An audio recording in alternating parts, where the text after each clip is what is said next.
What's up, people? It's James from Lucrative MMA. I'm back to drop some more knowledge on you. And today I'm going to be recapping the whole UFC 262 card. I'm really excited to recap this card. You know, every week I come on my YouTube channel and I recap the card, whatever card we have.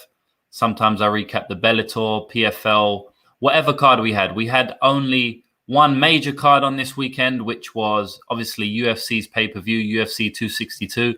Charles Oliveira versus Michael Chandler, which definitely delivered. I think the whole card delivered, as the pay-per-views usually do, and the main event definitely delivered. So every week I come and I break down, the fights one by one. I talk about all the talking points from fight night, and I also go over all of the bets I had on the card, and I talk about the fights from a betting perspective as well. As you know, I'm a professional sports bettor, so this channel is not just an MMA channel, it's an MMA betting channel. And I have a handicapping service, and so I am as transparent as they come. So even if I lose, even if I win, whatever, I'm going to come on here and basically break down all of my bets. And I'm really excited to break this one down because I don't really know why I'm excited to break this one down so much. I'm not usually looking forward to the recaps as much as I am today. And that's kind of strange because I actually took a slight loss yesterday. So I don't know why I'm so excited to break this card down, because I actually won the last 10 of the last 11 weekends. We've won. So we've been on a winning streak for like 2 months where we haven't lost a single event. And then, the one event I do lose, now I'm the most excited to come on and talk about it. Maybe it's because the main event was, such a great fight, and we got to see a new lightweight champion. But also, I think it's just because I know there's so many fakes in this game. There's so many people in the gambling game who they're not transparent, right? They don't talk about their wins. They don't talk about their losses. They only talk about their wins. And it's quite sad that the top handicappers in this game, and by top, I mean the ones who are most successful in regards to being, the most famous or having the best gigs or having the most clients, they are actually not very good. They're not long-term winners. And if they are, they don't win fuck all. And they're the people who are the most famous, and they're the people who are the least transparent, right? They don't track their bets on a third-party website. They never own up to losses, really. It's quite sad. So I'm happy to be able to do that. So that's why I think I'm excited to come on and talk about this card. I didn't lose a huge amount. We went down 1.9 units on the night. We're actually up over 30 units this year. Last year, we won 60 units. The year before that, we won 99 units. All this is tracked on betmma.tips. So before I get into the card, if you wanted to sign up for a membership package with me, I'll leave all the links in my bio. It is possible to earn money betting on MMA, and you can with me if you want. So without further ado, I'll get into it. And if anybody's in the chat, say what's up. It's a good card, so we can definitely discuss some things. And we'll get on to the first fight of the night, which was Christos Giagos versus Sean Soriano. Now, this fight was interesting because obviously Sean Soriano was coming in on short notice. Make that bigger. And, he started off very well. He won that first round. He hurt Giagos plenty of times. He was in dire trouble, Giagos. He had a good poker face because he was getting hurt, but he was able to weather the storm. He didn't go down, although a couple of times I thought he was going to be dropped. His legs were wobbly. And he was able to get I think it was a Darce choke. He was able to get on Sean Soriano in the second round. So, well done to Giagos. He weathered the storm there, and he took Sean Soriano out. This dude, he likes getting submitted, Sean Soriano. Anybody who bet on Giagos by submission, that's a great bet. I think it was at like plus 500, plus 600. So congrats to you, because Sean Soriano does get submitted a lot. And we do know Giagos is mainly a ground fighter, right? He likes to go for the takedown. So that was always live in this fight. I think the money line, if you took a shot on Sean Soriano, unlucky. The money line on Giagos was like minus 200. I don't think that's a good bet, seeing how it went. But definitely anybody on the submission, that was a good play. And it was a good way to kick off the card, As I've been saying in these streams, I like to give out a lot of free information as well, just on sports betting, MMA betting specifically in general, right? I do hold a handicapping service. If you want my official picks, you do have to sign up. There is a paywall and you get a lot of content behind that as well. But I give out a lot of free information in general and duels, right? And over the last few months, I've been saying that the first fight on the card seems to always end in a finish. Now, of course, nothing is certain. You can't win every single bet. Otherwise, there'll be no such thing as betting, right? But it seems that a lot of times the first fight of the night does end in a finish. And so that's something you need to be aware of, and you might be able to take advantage of that if you bet the fight doesn't go to decision, or if you bet the under 2.5 rounds. That's something I didn't cash in on this card, but I did cash in last card, I believe, and I have cashed in quite a few cards this year. So just definitely keep that in mind, because it does seem to be a trend that has been, for most of the year. And we're in May now, so it's a decent sample size. I do believe the UFC like to start the cards off hot, and I do think they put fights in there that will, most likely not go to the scorecards. This was a late notice fight, so it doesn't, it's not cut and dry like that, because I think Gargos was meant to be fighting someone else. It might have been Joel Alvarez. I can't remember off the top of my mind. So, short notice fight. It might not be the UFC's plan, for this fight to be on first, which means maybe it wouldn't go to decision. But this one ended up not going to decision. So keep that in mind. The next fight was Kevin Aguilar versus Tucker Lutz. This was a good fight. I mean, Tucker Lutz basically dominated this fight, and then he lost the third round like he does in every single fight I've ever seen of him. That's why I wasn't comfortable backing Tucker Lutz here. I did lean Tucker Lutz, but I wasn't comfortable backing him because I did think he'd lose the third round. And if you think that someone's going to lose the third round, you have to bank on them winning them first two rounds. And so it's, you never want to bet on a fighter that you kind of know is already one round down. You know what I mean? So, obviously, Tucker Lutz had the potential to finish him in them first two rounds. And, he might have won the third round, but I didn't want to take the risk. I don't think there was any quote unquote good bet in this fight, because of what we saw with Tucker Lutz in the third round, and because we've seen that in a lot of his previous fights. It was pretty obvious that Tucker Lutz probably would slow down. So if you're betting him at a pick'em, in my opinion, it's not a great bet, no matter how he looked in the first two rounds, because, Aguilar looked like he even hurt him in that third round, and potentially someone else could have got the stoppage there. And, it could have been Aguilar this time. As I always say, we can't take too much information, too much pride, too much whatever from one iteration of a fight, because we only get to see it play out once, right? Now, if the fight goes 15 minutes, 25 minutes, and you got to see lots of exchanges, then you can take a lot more from that. But if the fights end quickly, or, just in general, we only see one fight and it was a close fight, it could completely play out differently if they fight, another time. So in this fight, I feel like it was kind of anyone's fight. Lutz was basically dominating in the first two rounds, but yeah, he just took his foot off the gas there. Good win for Tucker Lutz, I will say, but he's one of them guys that he's not going to improve his cardio, man. If he hasn't improved his cardio up until now, he's like 11, 12 and 0 or something now, I don't think he's been training MMA for too long. He's pretty newish guy, I believe, but he's not going to improve his cardio. I'd be very surprised if he just starts, if he's able to improve his cardio, because some fighters, no matter how much they work on it, they're always going to have them problems. In my opinion, Derek Lewis is always going to have a cardio issue. In my opinion, Conor McGregor is always going to have a cardio issue. Who else? There's so many fighters out there who are always going to have cardio issues, maybe even Viviane Araújo. I'm not ready to completely say that now because we've seen some improvements, but yeah, man, I just feel like there's just genetically or whatever reason, fighters just don't improve their cardio no matter how much they work on it, So I think Tucker Lutz is probably one of them. So that third round, if Tucker Lutz is facing a good opponent, for him to lose in the third round, that might be a prop that you target next time. So keep that in mind. The next fight on the card, Gina Mazzani versus Priscilla Cachoeira. So this was my first bet on the card. I had Priscilla Cachoeira to win in round one at plus 1,000. She won in round two.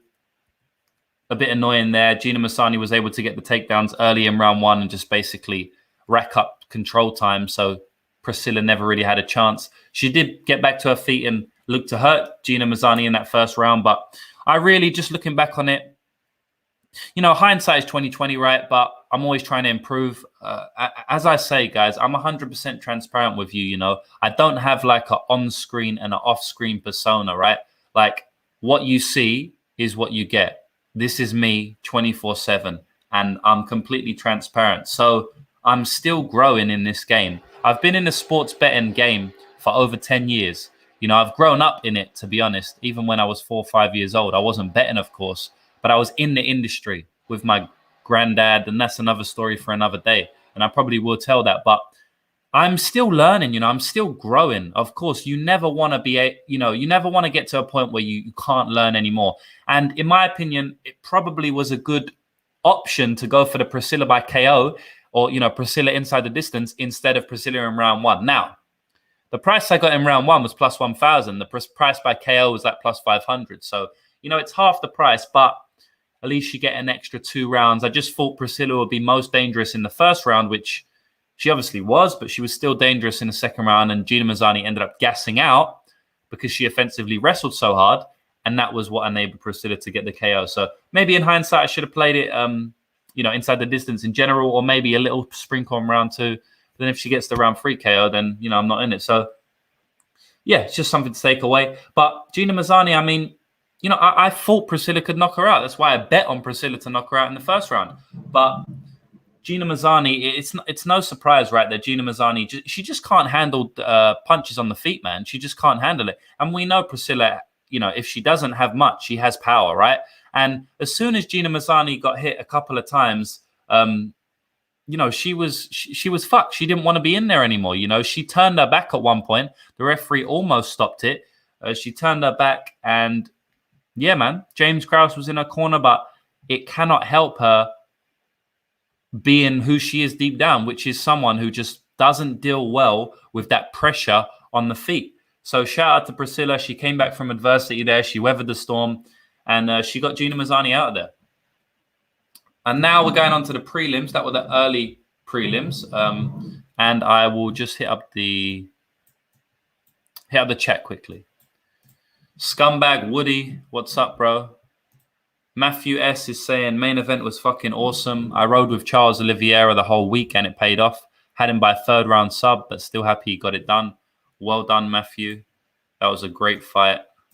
I bet that was a very, very sweaty fight, right, for your bet. Good curtain jerker. Always nice to see a comeback finish. Yes, that was good by Gargos there. Gary Philbrick is saying he missed a live bet on Cachoeira at the end of round 1. Yeah, unlucky, man, unlucky. Oscar's saying, I don't know. It was a decent play. No way Catcher beat him wins in round 3.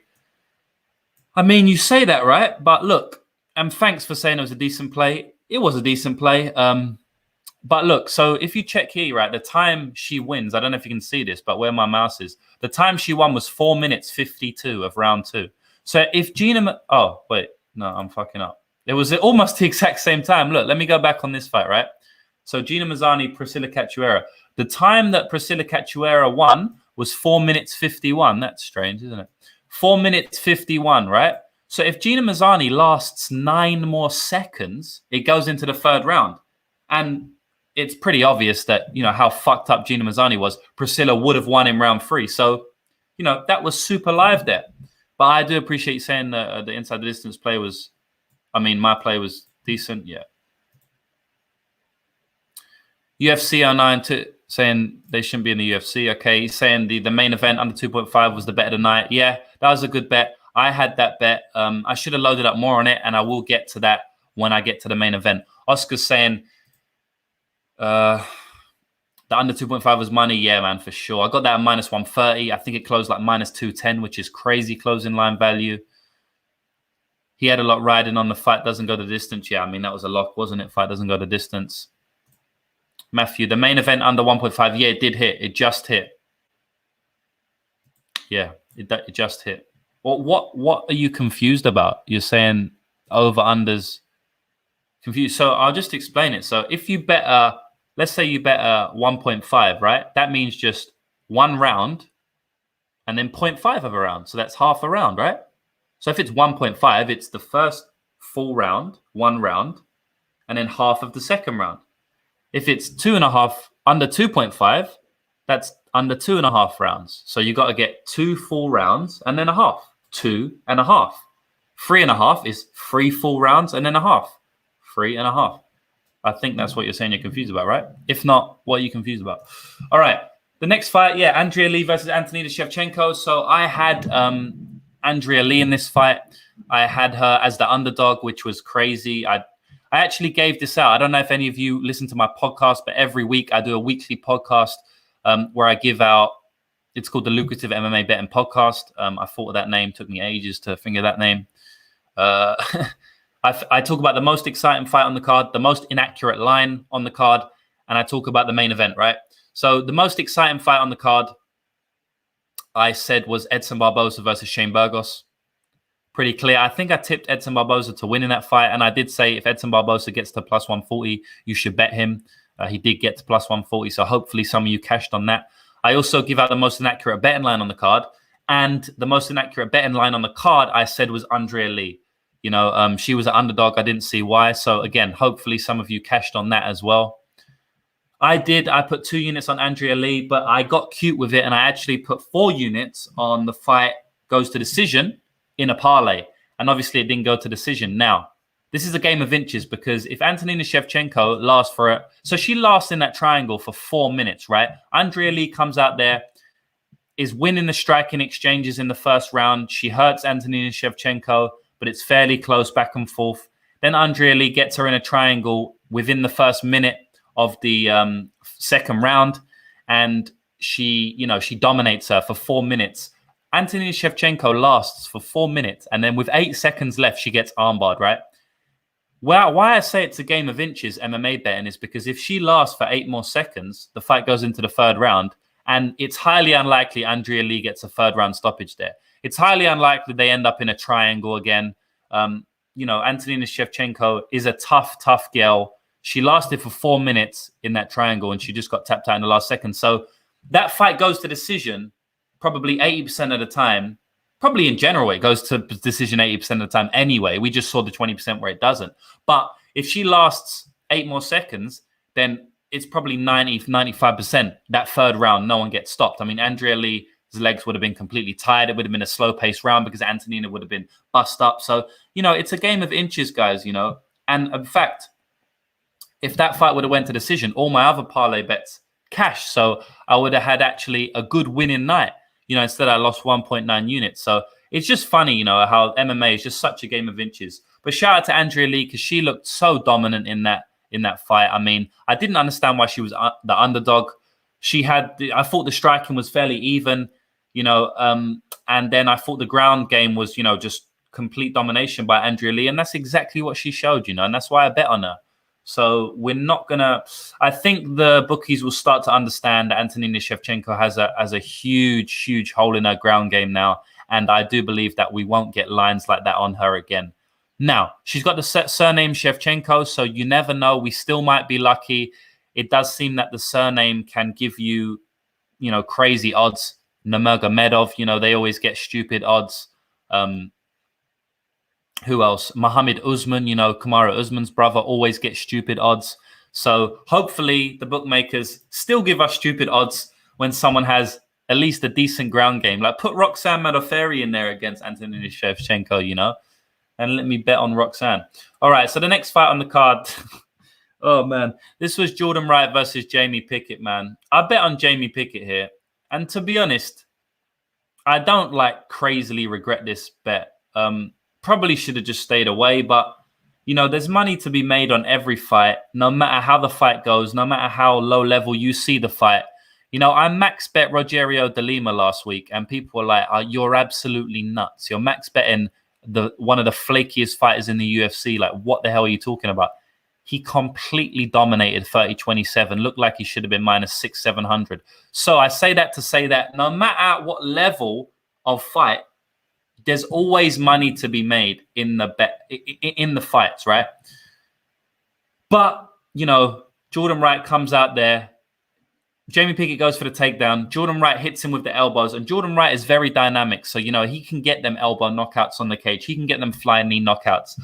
And, he just hurts Jamie Pickett with them elbows, and Jamie Pickett just never recovers, and he gets knocked out in the first round. I think the under on this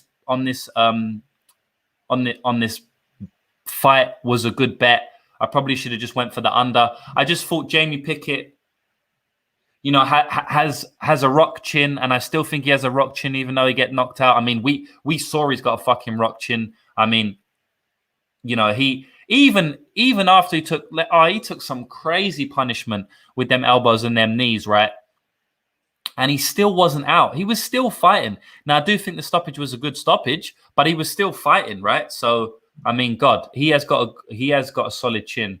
And, Jordan Wright has a completely glass chin. So that was kind of my angle. And I knew Jamie Pickett probably would touch the chin at some point. It just so happened that he got knocked out in a minute. So he didn't get a chance to touch the chin. But it is what it is. That was a pick 'em fight, but definitely a low-level fight. Shout out to Jordan Wright, because he definitely done his thing, man. But Jordan Wright, it's like he's not a high-level fighter. None of these guys are high-level fighters, It's one of them fights that it's just such a high-variance fight, So maybe you stay away from them high-variance fights, but there's still money to be made on them, in my opinion. So the next fight was Lando Venata versus Mike Grundy, and I'll just hit up the chat quickly before I carry on. Dirty Reg, why did you use Jacare in your parlay? I don't know, bro. I don't know. Barboza and Oliveira came through nicely. Yes, they did. They did. I had a triple on Barboza, Oliveira, and Tony. Damn, bro, you bet on Tony. Not at this point in his career. Dirty Reg saying I should have used Dariush. Yes. Everyone's talking. Yeah. Tony Pickett. PayPal seems to hate Pickett here. He's saying Pickett is a big puss. Saying his chin is not rock. Doesn't like Pickett for some reason. I like to predict every fight for the fun of it. I mean, you can predict every fight, right? But don't bet on every fight, man, because there's not an edge in every fight. You need to be betting if you have an edge, right? So if you don't have an edge, you shouldn't really be betting. And if you don't know what an edge is, I'm not going to explain it on this stream, but just Google, what an edge in sports betting is. PayPal saying this dude's chin is not rock. I mean, he's got a great chin. I don't really understand what you're talking about. Just because he got knocked out here, it doesn't mean he doesn't have a great chin. He went the distance with Tafon, which is good. He went the distance with Punahele Soriano, who's an amazing hitter. He got cracked badly, dropped in that fight, still managed to go to decision. In this fight, he took some crazy punishment and was still fighting. He got dropped like 3 times, and they was from crazy dynamic strikes. It wasn't like a 1-2. There was elbows from the side, which is one of the worst, one of the most brutal shots in all of MMA. The elbow from everyone gets hurt, when they get thrown. He was getting taken down. Yeah, Jordan Wright was getting taken down, and so he was hitting him with them elbows, and he was still able, his equilibrium was all off. He was still able to recollect himself, throw a strike. Then he got hit with a jumping knee in the clinch. He was still fighting. At this point, I was like, how is this dude still on his feet? And then Jordan Wright hits him with another knee, like the same knee. I was like, this is nuts, man. They should stop the fight, even though he was still in it. Then the dude's still fighting on the floor, and the ref's like, nah, this guy, can't let him take any punishment. So, I mean, if you don't call that a solid chin, I don't know what you call a solid chin, man. Pickett is a tough son of a bitch. Yeah, there we go. Can't believe Wright did that. I was shocked. Yeah, I wasn't super shocked. Because, I know he's like very dynamic and he can do that, but yeah. God, I can't keep up with the chat, guys. So I can't reply to everyone. Oscar threw $10 on the fight. Yeah, sweet. All right. I will, I will. I'll move on to the next fight because the chat's popping, and I really appreciate the chat popping and do my best to keep up with it. Oscar's saying, now that you are talking about it, I'm actually surprised we don't get those elbows KOs more frequently. I remember when Travis, yeah, man. I mean, them elbows hurt badly, though. You see any time, the reason we don't get them more frequently is because the guys just don't stay in that position. As soon as a couple, like 1 or 2 of them elbows hit, the guy who's going for the takedown instantly change his position because people just can't take them. And I was surprised Jamie could take 3 or 4 of them, and still basically be awake, especially from someone like Jordan Wright, because check his record, man. All his stoppages are first round finishes. He's super dynamic. I think he's got 1 second round finish. All right. Anyway, Lando Venata versus Mike Grundy. Now, split decision. I don't believe that should have been a split decision. I think Lando Venata win that fight. It was 30-27 on Mike Grundy, which was a bad scorecard. I bet Mike Grundy in here. This is a bad bet. I'm not happy with this bet at all, man. I'm definitely need to learn from this bet. I knew it was going to be a close fight, right? So I shouldn't really be betting it if I'm not getting a big dog price. If I knew it was going to be a close fight, right? So my read was that Mike Grundy would be spamming the takedowns. I knew he would be spamming the takedowns. He did spam the takedowns. I just didn't expect him to get like 0 seconds of control time. I thought he would get at least a couple minutes, right? I was wrong there. And that's why he lost the fight. Because, yeah, Lando was definitely a step above in the striking. But the striking was close. Like, it's funny because Lando was definitely... He was clearly a better striker. But this fight wasn't a blowout by no means. It was a split decision. It was a close fight, Lando clearly won, in my opinion. But we have to understand that someone can clearly win and it can still be a competitive and fairly close fight.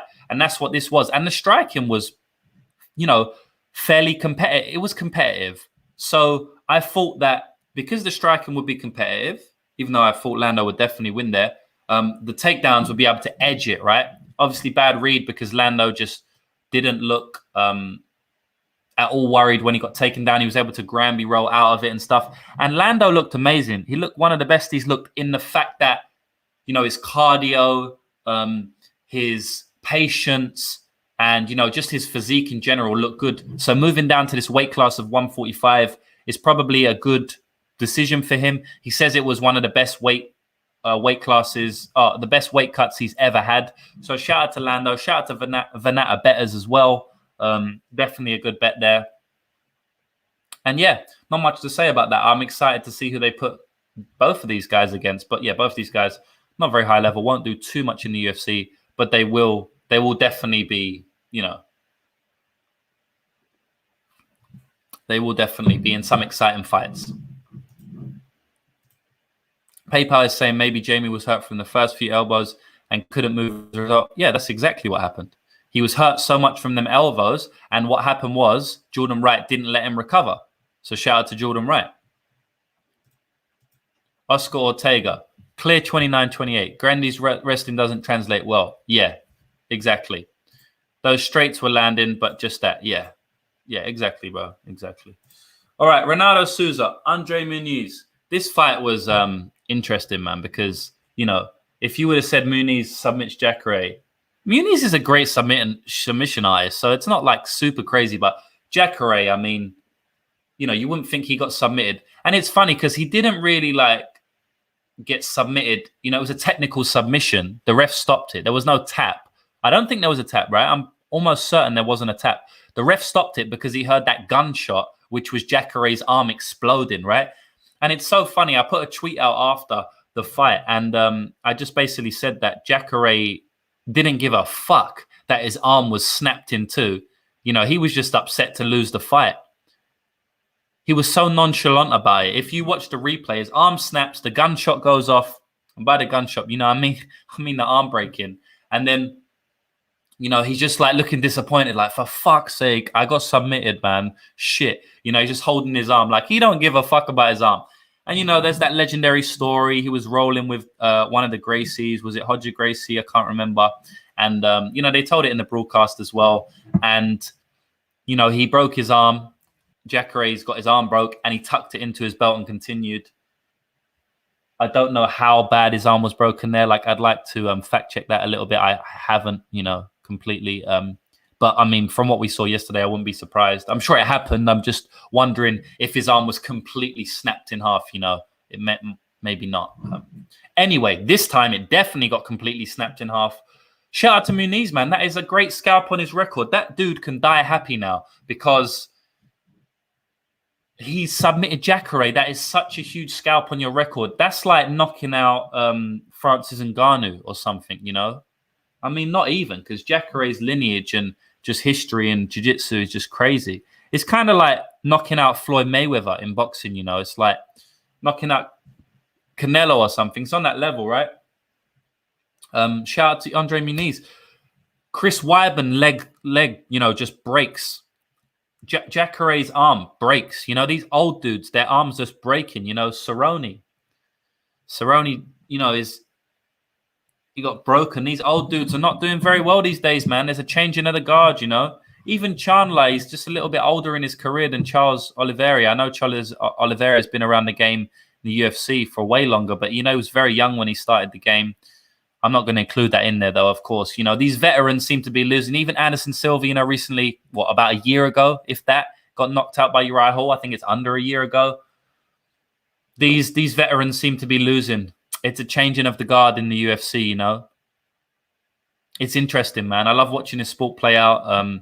You cannot, like, you know, I mean, 2 years ago, Jacare's going to a split decision with the light heavyweight champion, Jan Blachowicz, and now he's getting submitted by Andre fucking Muniz, you know, which Andre Muniz is not a great fighter in general in MMA. I don't think he's very high level, but obviously he's an amazing grappler. But yeah, man, something to take consideration of, you know, these old veterans. It's funny because old veterans, they often put on not a pace, but they often put on a veteran clinic, right, to these younger fighters. So you have to pick your spots, you know, because a lot of people are very rigid in how they approach MMA betting. Some people like to basically play the narrative like, yeah, always bet on the younger fighter, you know, like younger fighter's always going to win. And that fucking doesn't happen, you know. We see it all the fucking time when the veterans put on a clinic. I mean, Andrei Arlovsky's done it for the last 5 years. He puts clinics on younger dudes, you know what I mean, at heavyweight, which the variance is even more, you know. You would think that the older guys would do worse at heavyweight because all it takes is one at heavyweight, you know.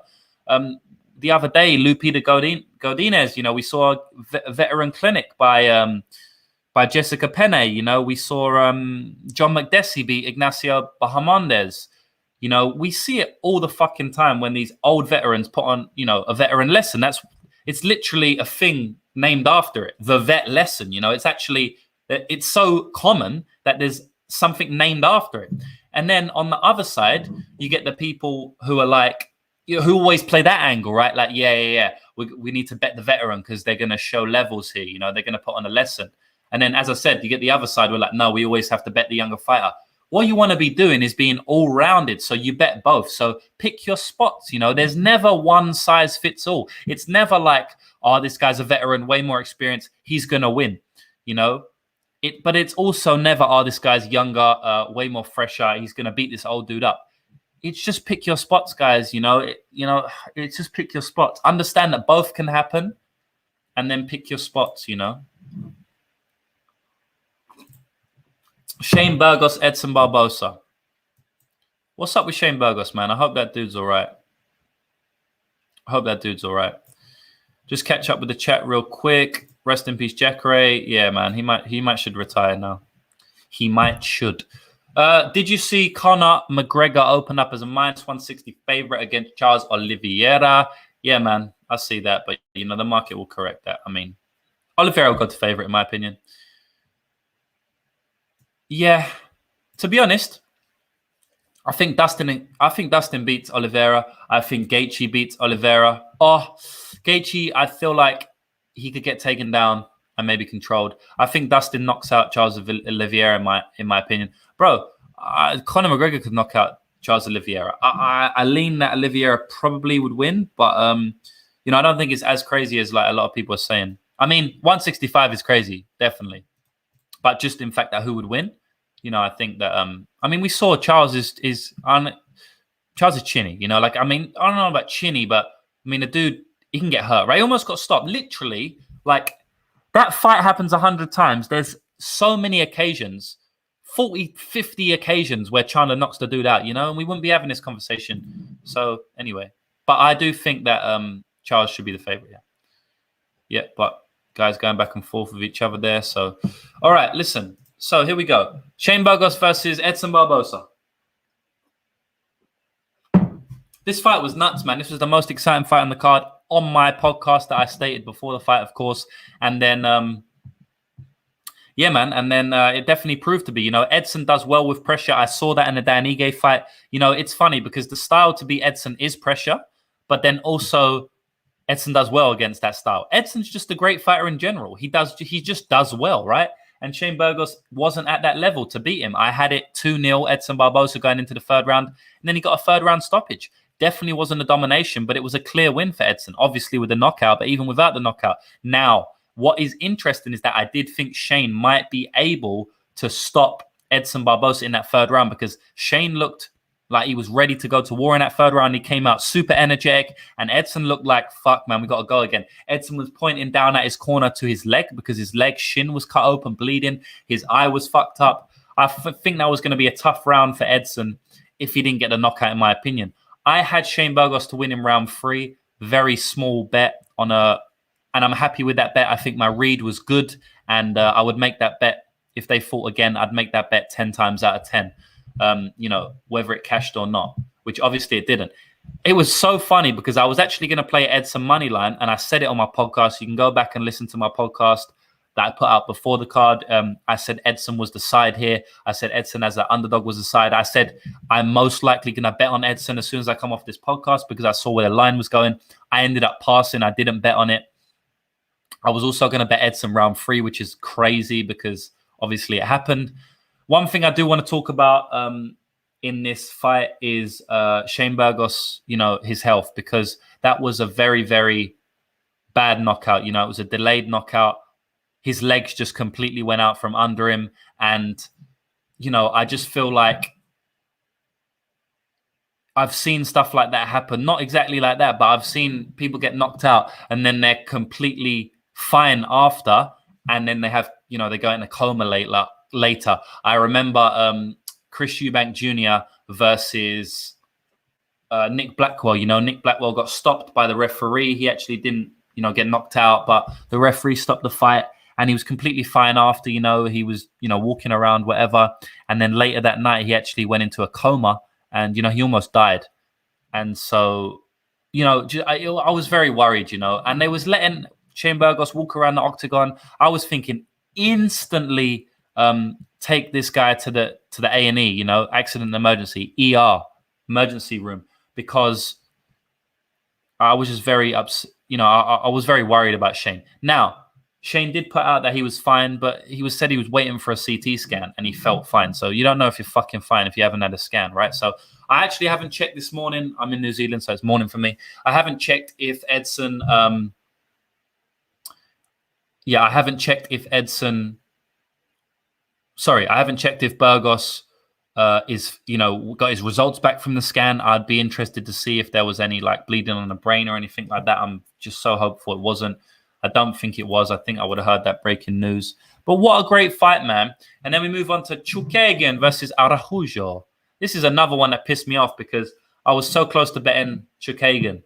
And obviously she won and I didn't do it. So it is what it is. Oscar's saying he played Edson live after the first, but honestly regret not pre-betting. Yeah, I should have trusted my read, but got swayed by people being so confident on Shane. Yeah, I don't understand how people are so confident in this fight, man. Like I said it on my podcast that I literally don't understand how people are so confident on Shane. You know what? I said that I understood the angle, but I don't agree with the angle, right? So I understood that the pressure style will get to Edson, but I didn't agree with that angle, right? But I could see where they were coming from. Burgos ruined PayPal's FanDuel lineups. Damn. Sorry about that, bro. Burgos can't beat Edson. Go with what you like. Yes, if you like something, you should definitely go with that. You should also take, you know, definitely advice of people. It's like it's not one size fits all, right? Definitely take advice of people, you know, who know what they're talking about. A lot of people don't know what the fuck they're talking about. But then if you have a strong read, right, you should definitely stick to that, because if you don't and it wins, you're going to be pissed off, right? Like you are now. Oscar saying you can't implement a boxing game plan without addressing the leg kicks from Burgos. Exactly. You know, and them leg kicks were adding up. Oscar's saying true, but it was just a lot of people I respect on Burgos. But what about me, bro? Did you not listen to the podcast? And I said bet on Edson Barbosa? Damn. You should have listened to the podcast, bro. You're here now. You should have listened to the podcast.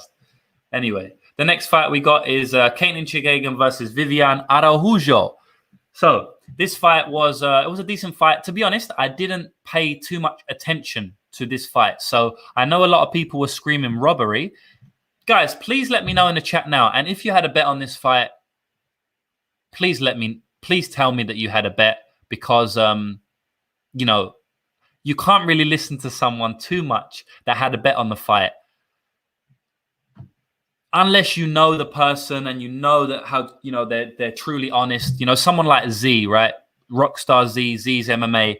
That dude is as honest and as transparent as they come. If he has a bet on a fight, he will tell you the truth, whether the bet was a good bet, the bet was a bad bet, and he will tell you the truth as to who he thinks wins the fight, right? But 95% of the people out there, you know, if they had a bet on a fight, it will influence their decision, or it will influence their recap on that fight. So sometimes I just don't listen to them people if they've had a bet on the fight, because everyone who had a bet on Vivian will be saying it's a robbery, and everyone had a bet on Chookagian will be saying it's not a robbery, right? But as I said, I wasn't paying too close attention to this fight. So please let me know if this was a robbery, and also put a disclaimer. Did you bet on this fight or not, right? Yeah. So anyway, it seemed like Chookagian clearly won the last round, and I don't think anyone disagrees with that. And then the second round, as I say, I was eating food at this time. My friend was actually round for the pay-per-view. I didn't have any bets on this fight. I'm going to be completely honest. I wasn't completely dialed in on this fight. I thought it would be a close decision. I actually bet on the fight to go to decision, actually, in a parlay. I thought it'd be a close decision, so I wasn't super hooked on the live lines either. So I wasn't paying too much attention. I seem to think that Araujo won the first round. Maybe, I don't know, to be honest. I'm almost certain Chookagian won the last round. And then the second round, I remember Viviane was like in a mounted triangle, or she was in full mount and she was dominating. But then she got reversed, and then Chookagian was teeing off on the feet, and she ended the round well, even though Vivian came back in the last 10, 30 seconds of that round. So I think the second round was the swing round. But yeah, I can't really say too much about it because I didn't truly watch the fight. So yeah. So Dirty Reg is saying he blamed Vivi for not doing more. He didn't have a bet, but Araujo won. Fair enough. Vivi had the power edge, but she didn't pull the trigger enough. Yeah, I mean, you can see here, right? Chookagian outlanded her slightly, outlanded her in significant strikes quite a lot, and she had a lot more total strikes. She had 300 strikes as opposed to Vivian's 238. Obviously, Chookagian, hits the air a lot, so can't take too much into account there. Matthew was saying that she clearly did, but round 2 was the closest. Okay. He didn't have a bet, but he felt like Vivi won the first 2 rounds. Yeah, fair enough. All right, here we go. Matt Schnell versus Rogério Bontorin. Now, I did have a bet on this fight. I had that under 2.5 rounds. It's strange. Obviously, shit bet, right? But at the same time, Rogério Bontorin come out and, play the fucking Israel Adesanya stay on the outside game. I mean, I don't know what the fuck happened to this dude. This dude usually comes out and goes on a mad one, tries to take you down, just tries to blow your head off. This dude just did not do that. I guess because he got knocked out by Kai Kara France in the last fight, he didn't do that. So yeah, he ended up winning clearly against Matt Schnell. I thought it was a close competitive fight, but I thought that he definitely deserved to win the fight. So shout out to Bontorin, shout out to Schnell. Don't have much to say about this. I mean, both their chins held up, which, they both got suspect chins in my opinion. I don't have much to say about this fight, man. Flyweights are always exciting. This fight wasn't the greatest fight of all time. But yeah. Chook did enough to keep her at bay. Okay. It was all about the second round, and it was so close. So this fight isn't a robbery either way. Way too close. Okay. Matt Isney Schnell. Yeah. Yeah, I know. What? Anyway. Tony Ferguson versus Dariush. Let me talk about this fight because I don't have much to say about this Schnell-Bontorin fight. I really don't. So this was my biggest bet of the night. I had 7.5 units on Dariush to win. And then I also had like half a unit on Dariush to win inside the distance. That Dariush to win inside the distance should have cashed, man. Tony is a fucking lunatic for not tapping to that knee bar, ankle lock, whatever he had. There was a knee bar, right? Tony couldn't walk in the third round properly. And I was like, Dariush, keep it on the feet because Tony's just going to end up having to fall over. The referee will stop it. Like, the referee always does when the guy has a bad, drops from a calf kick. The referee always stops it because he can't walk. Tony almost couldn't walk in that third round. You could see he couldn't get his feet under him. And so I was like, Dariush, stand up because you can get the TKO so you can win my money line bet and my inside the distance play at like plus 360. But at the same time, I was like, fuck, Tony's still dangerous on the feet. Just take it to the ground. So, I was stuck in two minds. But anyway, I was happy to cash that. Obviously, huge bet for me, 7.5 units. And actually, that means that I have a winning streak on bets over 5 units. I've never, ever lost a bet over 5 units in my lifetime. And obviously, this one cashed with ease. And to be honest, they all cash with complete ease. There's never been a fight that's been close. And it's not at minus 400, minus 500 odds, guys. This is Dariush at minus 160. Rogerio de Lima last week at minus 160. I have a bet next week within that odds range as well. I have a 9-unit play. So hopefully I can continue there. And I've been thinking about this, and I might start actually having less action on a card if I have a huge play on the card, because I don't want to be risking my profit on other bets, right? Now, I don't want to leave money on the table either. So I'm not, completely just going to be like, all right, if I have a huge bet, I'm only going to bet that. I'm still going to tape all the other fights. I'm still going to, have bets on other fights if I find an edge. But I might just be a little bit more cautious that if I do have a strong play on the card, let me let that dictate my profit and then maybe have some other smaller plays, unless obviously I have another strong play on the card, right? So that is something that I'm still growing in this game. As I always say, I've been in this game for years, but I'm still growing, and I never want to get to the point where I'm like, I understand the game, I've clocked it, and I don't have to, I don't have to get better anymore. Then people, I'm not going to say any names, but they just don't win, guys. They don't win. Please stop believing these fake handicappers who are posing with their Lamborghinis, with their Porsches in Las Vegas, acting like they've won loads of money on sports betting. No, they don't. They don't win long term. These guys are talking absolute bullshit. If they're not transparent, if they don't come out and own up to their losses, they're bullshit. If they're not third-party tracked, they're bullshit. Let me tell you something now. Sports betting, it's impossible to win every fucking week. If you won every week, there would be no bookmakers, It would be too easy if it was just constantly winning. Some of these guys portray like they almost win every single damn week. They're not doing it. Don't believe them, because they're just out there for a quick buck. They're famous because of content. They're famous because of fucking TV. They're not famous because of their bets. Anyway, Tony Ferguson, Beneil Dariush. Tony's dropped off a cliff. That's why I put 7.5 units on it. He's dropped off a cliff, man. I mean, I'm glad to be able to fade him at minus 160. If he does fight again in the UFC, which I'm not sure he will, I'll probably look to fade him again. I mean, the grappling hole is just it's sad to see the fall from grace that Tony has had, right? It's fucking sad, man. But Beneil Dariush goes out there, puts on an absolute clinic, wins every round completely easily, almost stops Tony with that knee bar. If Tony wasn't as tough as he could, I mean, anyone would have tapped from that knee bar. Probably 90% of the division would have, literally, like, I'm not joking, 90% of that division, 90% of the UFC, in my opinion. 100%, guys, 90% of the UFC would have tapped from that knee bar.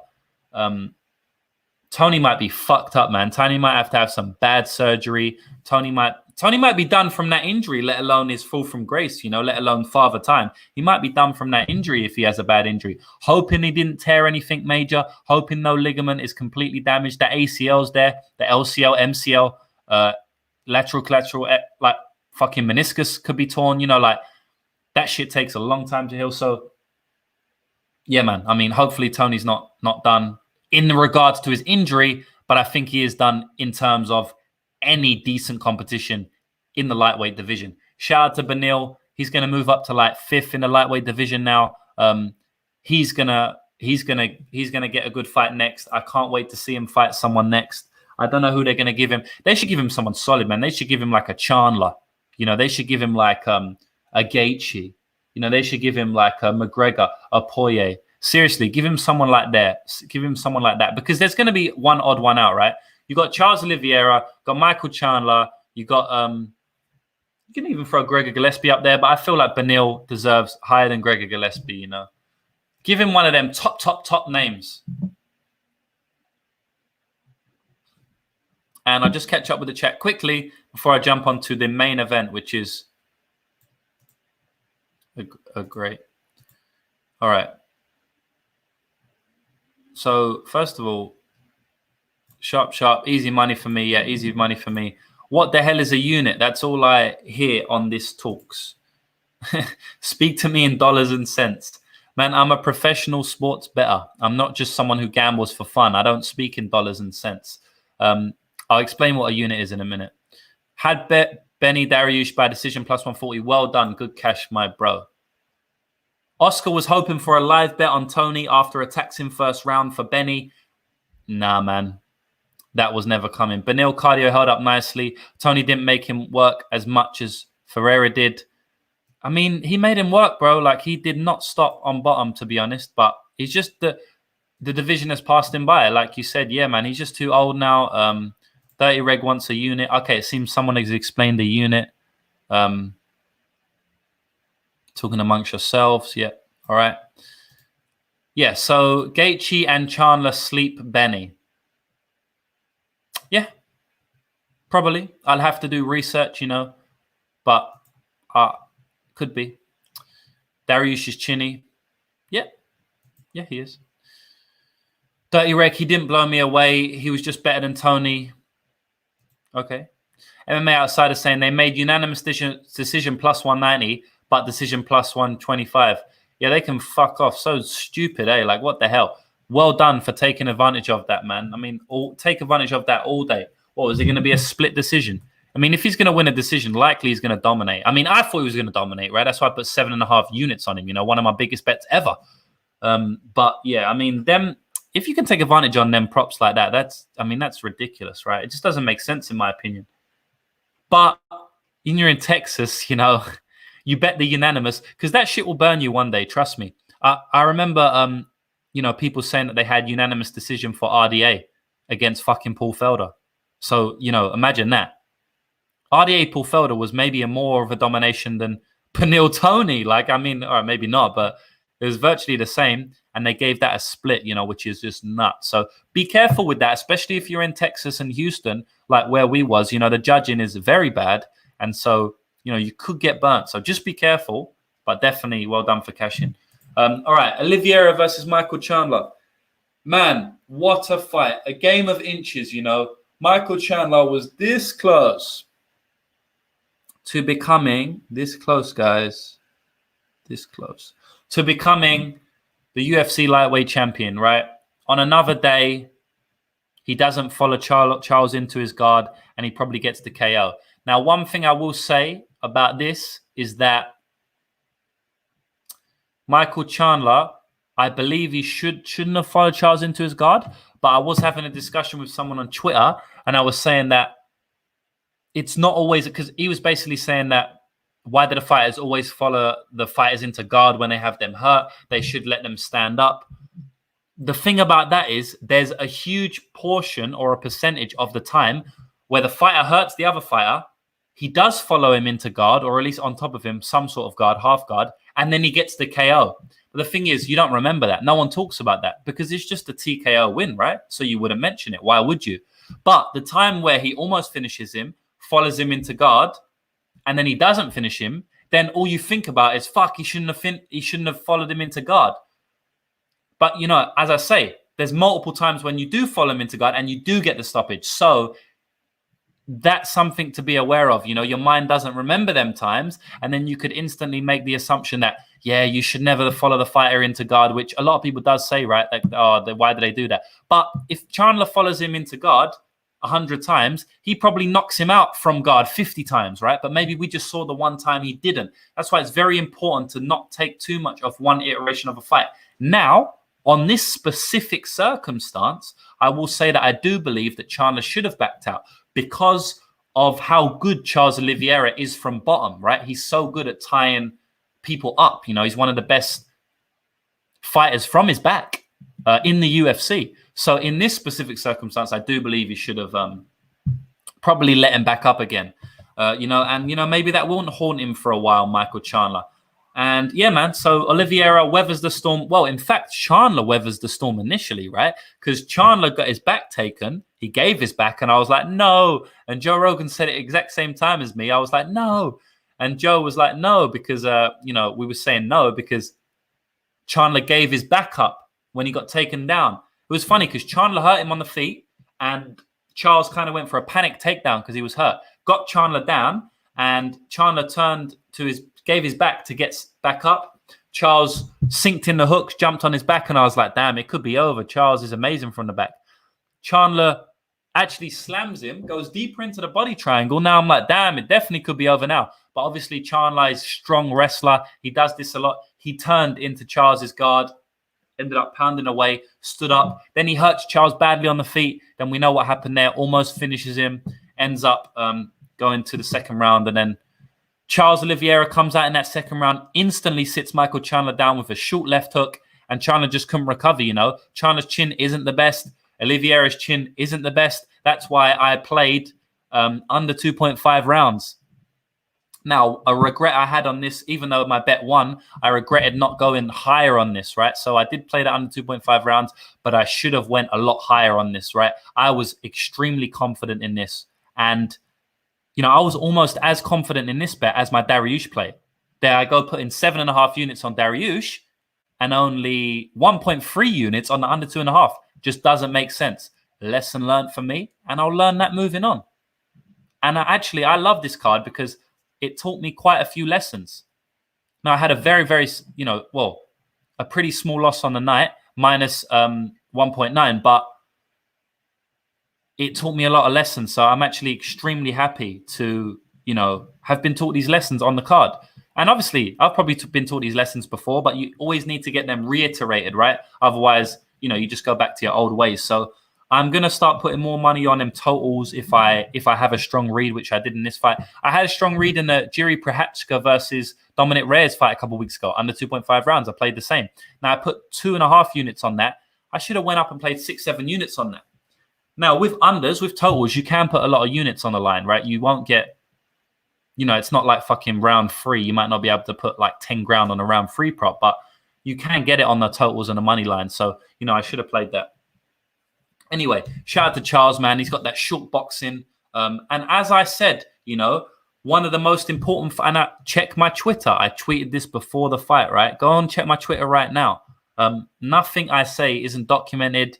I'm 100% honest with you, transparent with you guys, and everything you can check. And I said on my Twitter that one thing that is not getting spoken about in this fight, and I said this on my podcast, and I said this on the stream I did with Alexander on Conor McGregor's Singleness of Purpose channel before the fight when I was breaking down this fight. I said that something that that is very hard to cap in this fight, and that's why I called it a 50-50 fight, which it kind of proved it was, in my opinion. Something that is hard to cap in this fight is the improvements of Charles Oliveira, right? He's making improvements every single fight. We saw improvements against Tony. We saw more improvements against Kevin Lee. So it's very hard to cap how much is improved. Like, he might come out against Chandler and look the best we've ever seen him. And in my opinion, he did. And in my opinion, that's what won him the fight, the improvements. The improvements being the recoverability, and the improvements being the ability to weather a storm. I believe we haven't seen that since the Felder. Like, we haven't seen that, right? And we saw him do that this fight. So that was an improvement. So that's exactly what I said pre-fight. That's the reason why it's so hard to cap this fight, because you just don't know if Charles is going to be improved. And he was improved. So there you go. So that's why a lot of times I say, like, you can't bet on fights, things you haven't seen, right? It was hard to say that Charles definitely would be able to survive adversity here.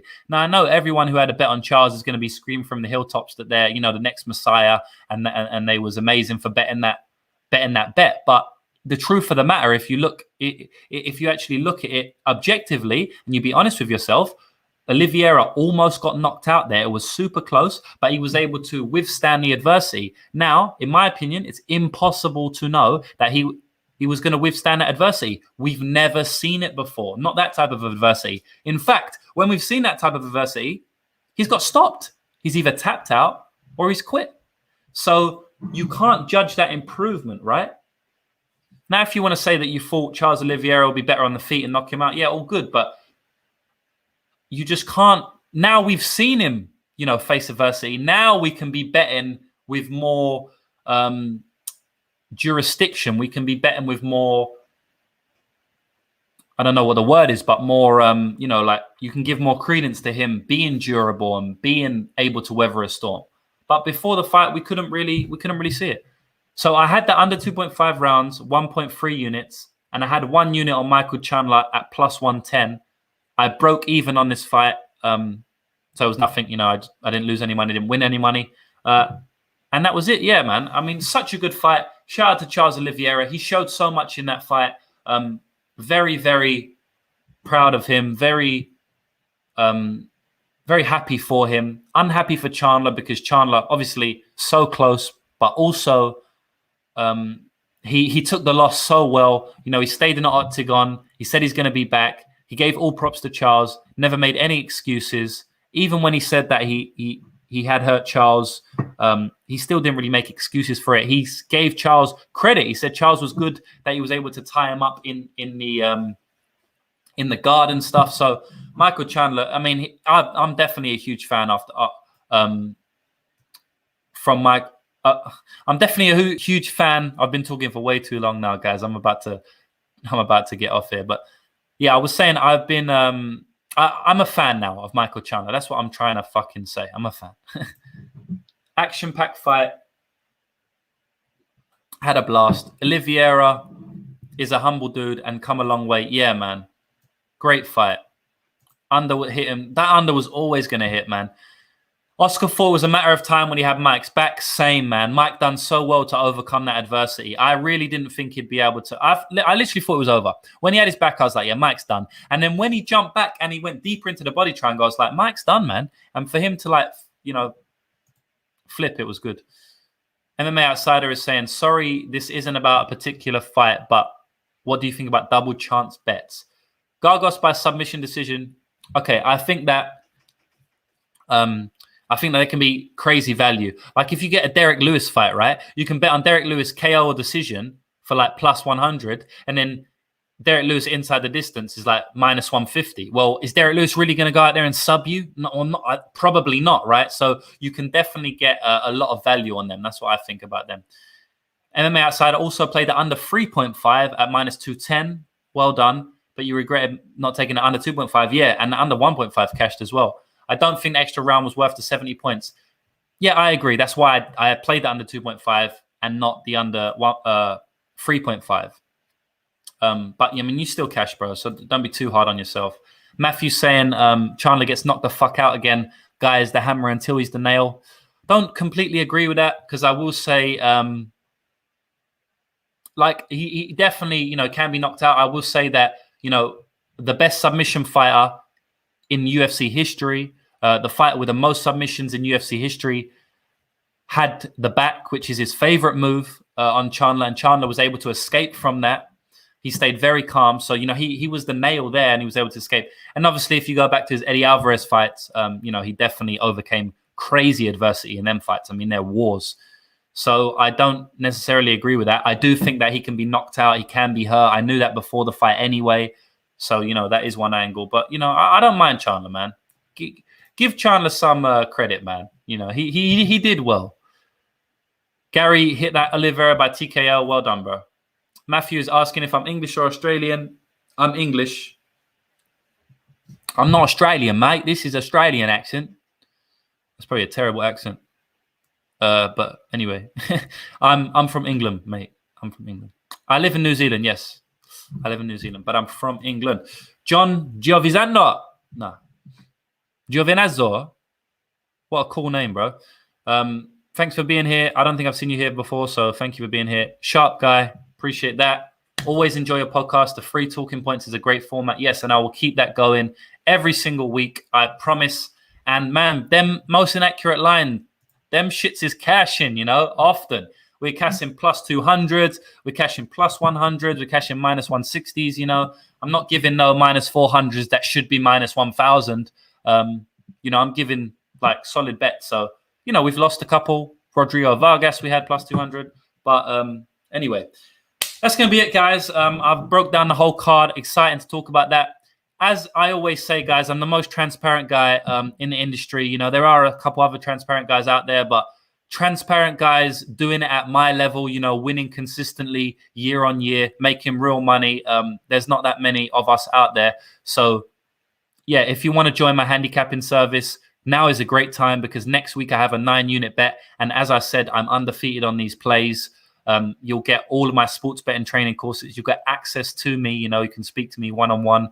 And you get all of my plays as well. We're up over 30 units this year already. Last year, we won 60 units. The year before that, we won 99 units. If you're a $100 unit bettor, you would have already won $3,000 in this year. And we're not even halfway through the year. And I mean, 1 year with me is $749 for 12 months, right? You get everything for 12 months. That's a hell of a lot of content you get from me, a hell of a lot of bets, a hell of a lot of plays. And last year, if you was a $100 unit bettor, you would have won $6,000 as opposed to $749. You would have won $6,000. So, you know, unless you're betting peanuts, definitely join the service. But yeah, man, that's it. Matthew's asking me what made me move out there. I just want lots of reasons. I just wanted to get away from London, really. And I love it out here. Oscar's saying he's trying to get my 9-unit play. Oscar, you got to sign up for that one, bro. I mean, as I say, they're lifetime undefeated, so I can't give them away. Anyway, there we go, man. Thanks, everyone, for being part of this chat. I really appreciate it. And it's been fun interacting with y'all. So I'll be back in probably a couple of days with the Lucrative MMA Betting podcast. Do not miss that. And yeah, follow me on all my socials. Instagram, I'm very live on Instagram and I give out a lot of tips on Instagram. I don't give out anywhere else, even on my YouTube. So definitely follow me on there if you haven't. Take care, guys, and I'll be back a couple of days.